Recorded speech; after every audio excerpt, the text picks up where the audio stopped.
and welcome to another read-along video. Did you guys miss me? I know I do. So previously, in the 14th chapter of this book,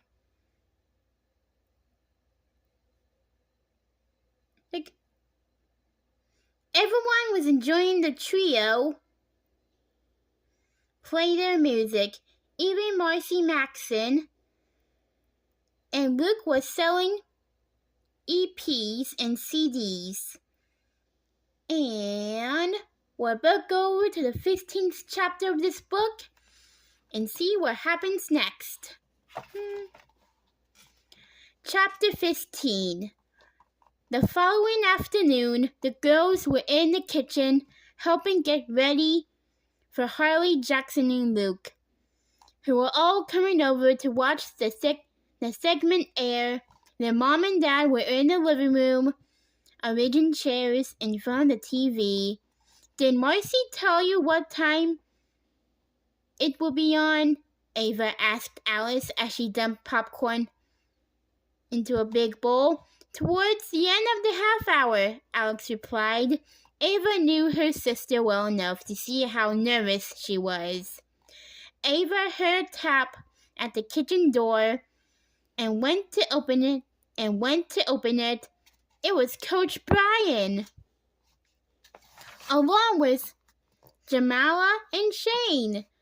The kids gave Ava a big bear hug and then dashed past her to pet Moxie, who had jumped up and greeted them, her tail wagging wildly. "Hey, Coach B," said Ava, in all the excitement of preparing for the airing of the news story. Ava had almost forgotten to worry about him. "Hello, girls," said Coach B. "The kids and I were on our way home, but I just wanted to stop by and thank you for what you did." Ava darted a look at Alex. What was he talking about? "Oh, it was nothing," said Alex. We're just really glad it all worked out. It was a really great thing that I am much obliged,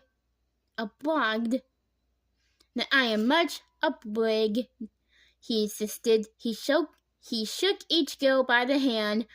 "Shay, Mila, let's go, guys. We have to get home in time to watch the big news story." And with another thanks and hugs from the kids, the Hardy family headed out again. Ava turned to Alex, hands on hips. "What in the world did you do, Al?" "May I remind you that I am a PR person by training," said Alex with a sly grin. I set up a network like a babysitter's club when Coach Brian needed a sitter. I send out an all-points bulletin to everyone, and the first to respond gets to sit for him. Lindsay heard about it from the captain of the Briar Ridge cheer team, and they're doing the same thing for a teacher at their school who has 3 kids and whose husband has been deployed overseas. I told Daddy about this, and he's going to put off that conversation he had been dreading having with Coach Brian. Ava regarded her sister with newfound admiration. "That's amazing, Alex." The front doorbell rang, and they heard Tommy's friends arrive. Their mom yelled to them to come watch. In the living room, Jackson, Harley, and Luke were wedged onto the couch alongside Tommy, and Coach fiddling with the remote, setting up the TV to record. They just said it will be on after this commercial break, and Mrs. Sackett, the 2 girls sat down in the chairs Coach had arranged the side by side. Mrs. Sackett sat next to Coach on the love seat, holding his hand and beaming already. Finally, a commercial for a car dealership ended, and Marcy Maxon's smile flashed on the screen. Next, we have our popular features, tomorrow's Reporters Day for you. Here to share her story is a 7th grader from Ashland Middle School, Sackett Alex! Alice Sackett! Hey, she just called me Alex, said Alex finally. Ava found Alex's hand and grabbed it, squeezing it tight with excitement.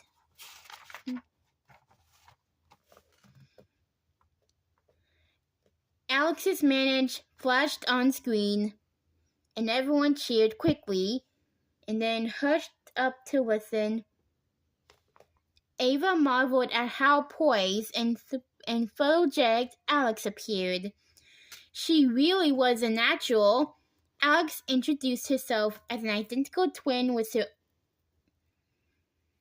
an older brother, an honest mother, and a father whom most viewers would know as the head coach of the Ashland Tigers, and a voiceover was Alex narrating. Ava saw footage of Coach coaching, a picture from Mrs. Sackett's website, showing her holding up a large vase, Tommy standing in uniform on the sidelines, and a photo of herself in her football uniform. Back to Alex. He smiled charmingly at the camera and talked about her brother's double life. The next shot showed the trio playing one of their jazziest pieces, and then Alex introduced the other members of the group. Then in a voiceover she added, and Harley has one especially ardent fan. There was a shot of Luke holding out flowers and asking Harley to homecoming. Tommy whapped Luke over the head with a throw cushion, but everyone kept watching. Alex's voice asked, and who do you think named the trio? Next to Ava appeared on screen, suggesting her idea. Finally, Alex's voice said, But what we're all really wondering is, how does the head coach of the Ashland football team feel about his only son potentially choosing music over football? And then Coach delivered his little speech. Alex closed with, This has been Alex Sackett for tomorrow's Reporters Day. Back to you, Marcy. Almost immediately, the house phone began ringing, and Ava's cell phone ring began vibrating with multiple texts. She checked those later. The high schoolers let out a loud whoop and stood up from the couch in unison, high-fiving and hugging one another. And then, taking turns hugging Alex, Ava noticed that Alex remained cool and calm as she accepted a gratulatory hug from Luke. Maybe she really was over him already. Finally, it was Ava's turn to hug Alex. You were fantastic, she said to her sister. I'm really proud to be your sister. And she realized that all her resentment toward what Alex had done was gone. She meant what she said.